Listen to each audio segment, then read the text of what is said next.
Hey, so, I'm doing a vlog, it's a vlog, we're vlogging.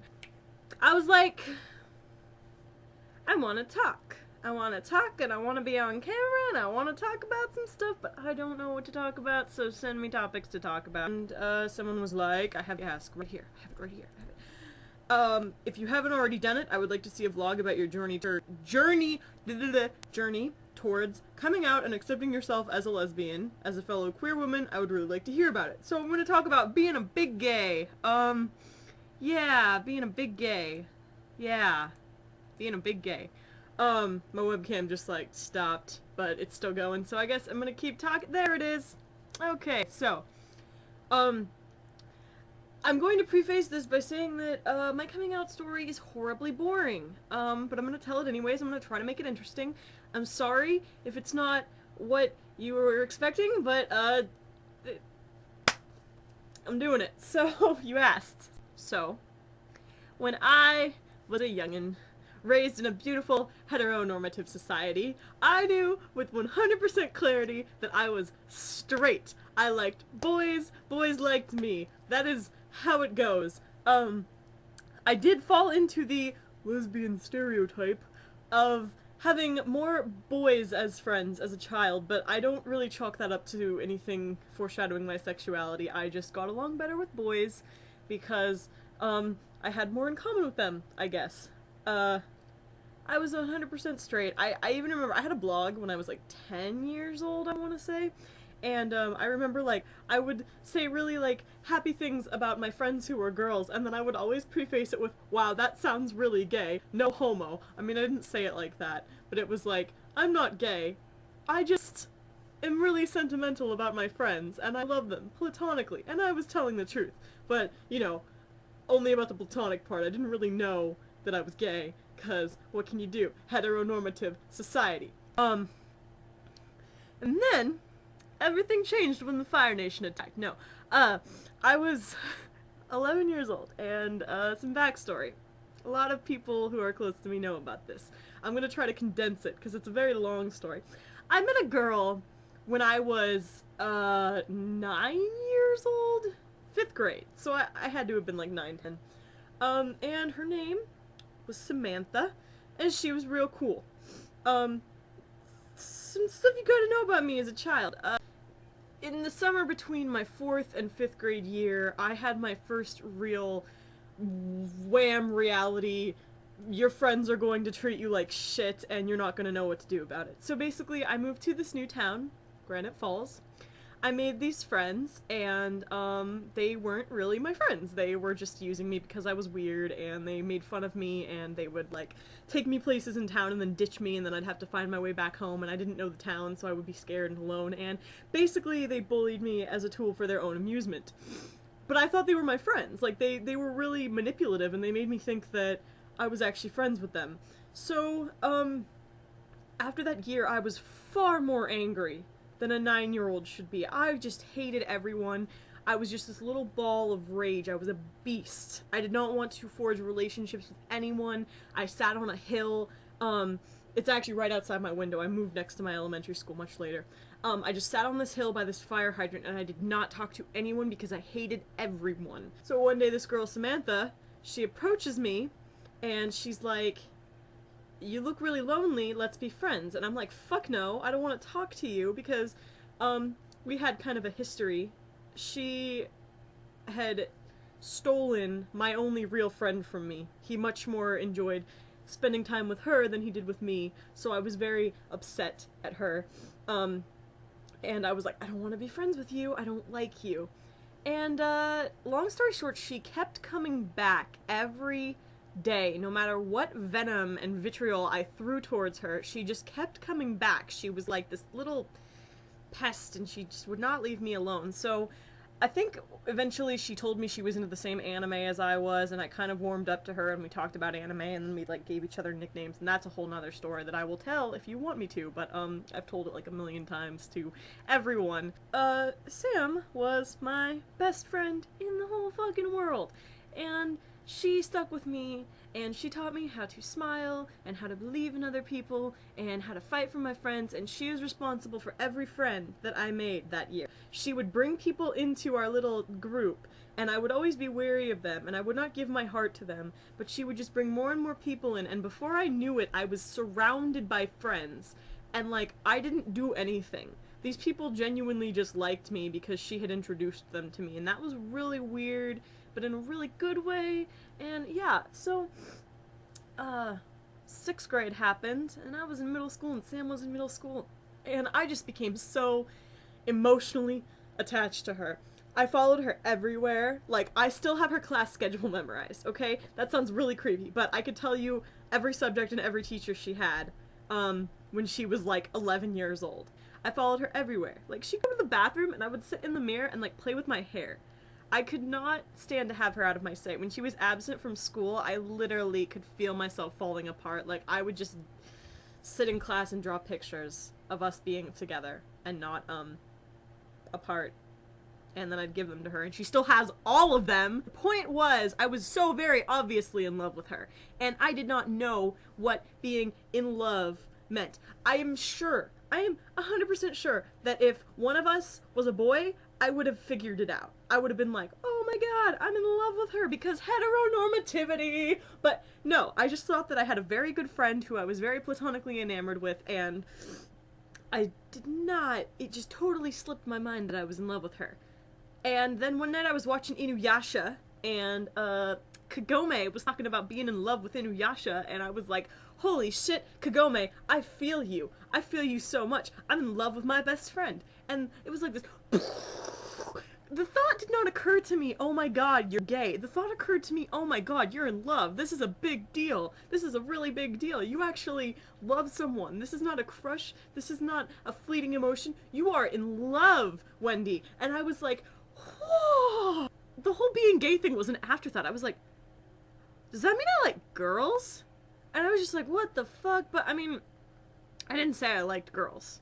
I had just learned that being bisexual was a thing, and I was like, okay, well, I am not disgusted by guys. I still like guys, so I must be bisexual. So I was like, okay, if I know something about myself, I am not going to hide it. So there was no really accepting myself as a queer woman. I was like, I am super gay, and I'm really happy about it. I want to tell everyone. I did not care about who would judge me for it. I did not care about the repercussions. I just wanted to tell someone. So I told a bunch of my friends, and I let it be a rumor. I would tell people around the school. I would be like, I am super gay, and then I would just let it float along the wind. There was no like stares. There was no bullying. Nobody was like, oh, she's bisexual.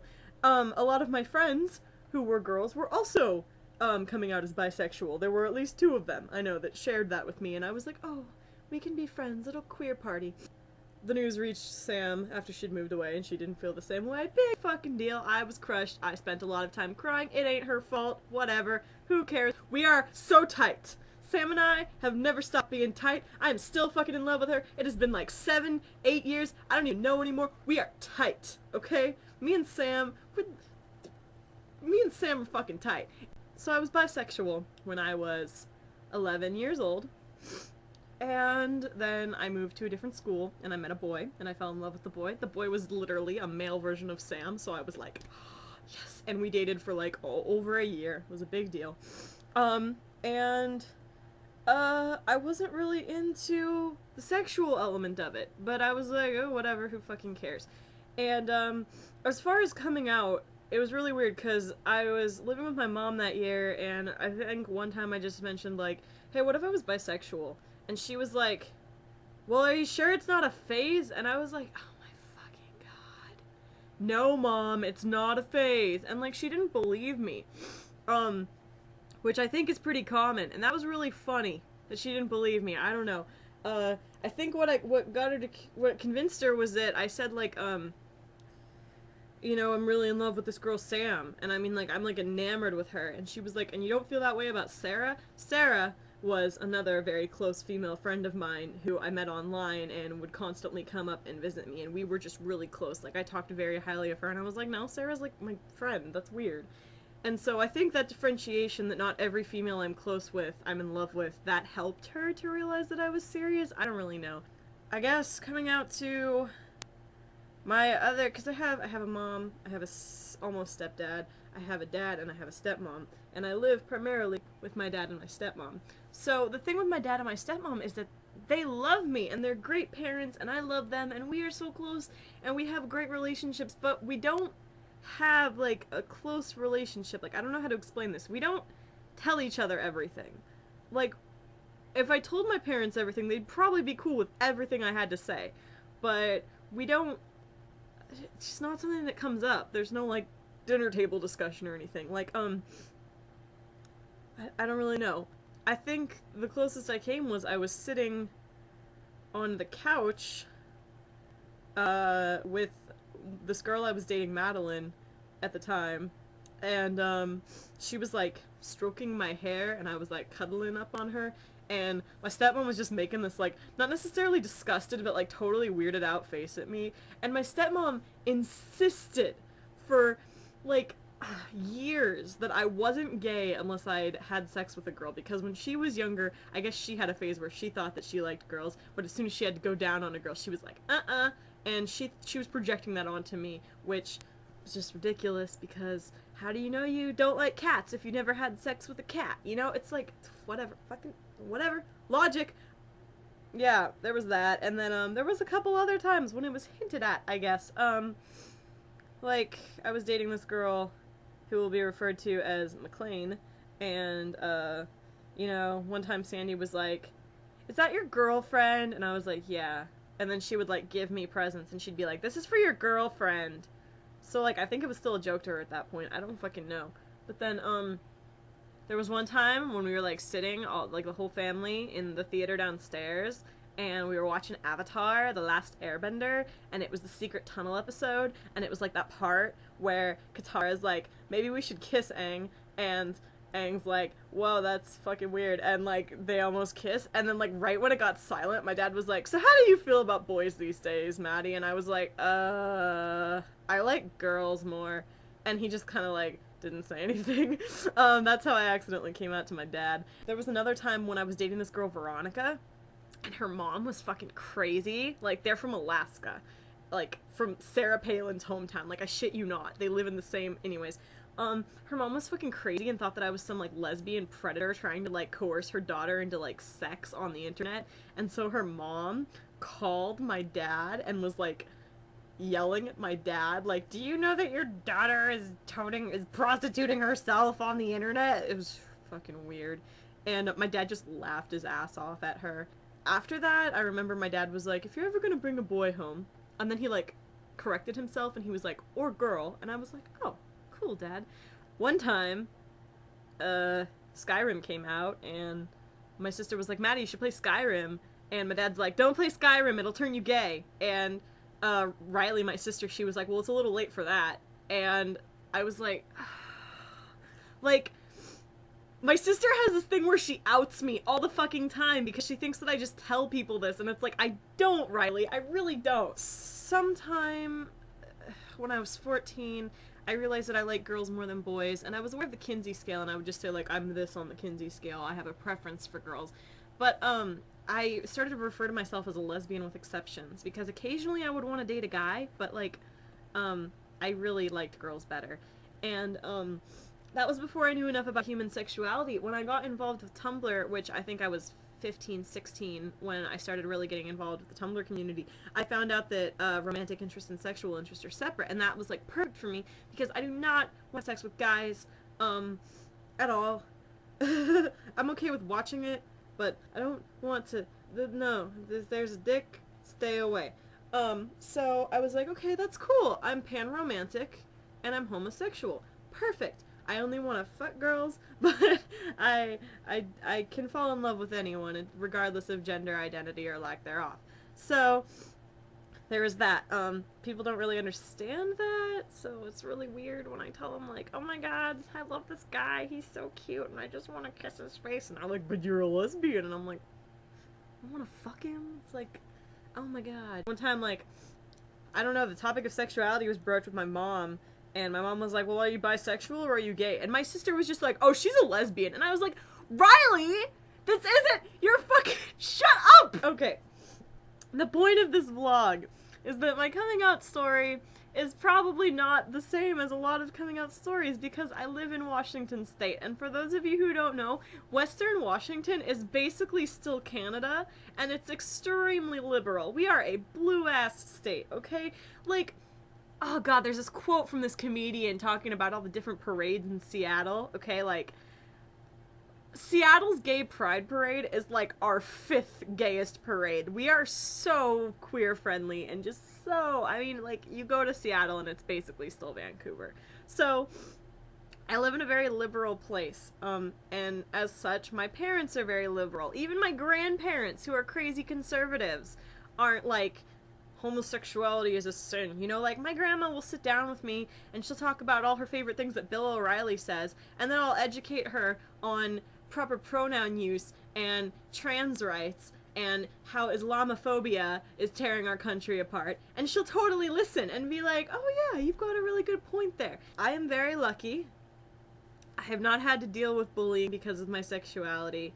There have been a couple times where I have been extremely scared to hold my girlfriend's hand because one time we almost got followed home by some people who possibly wanted to do harm to us, and one time at night there were some people screaming slurs at us, and I swear to God they were gonna run us over with their car. But that is like the worst I've had to deal with, is just being out on the streets.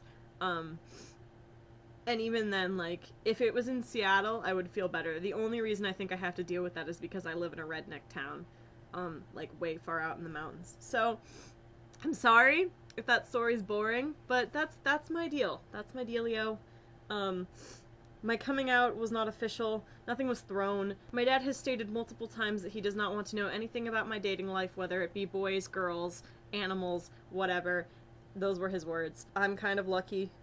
My sister, I'm pretty sure, is pansexual too, and my mom doesn't give a shit, and my little sisters, you know, they don't know if they're whatever because they're too young. But my little sister, my second littlest sister, has stated that she only has crushes on anime characters. So good job, Amber. That's pretty much it. I'm sorry if it was not up to par.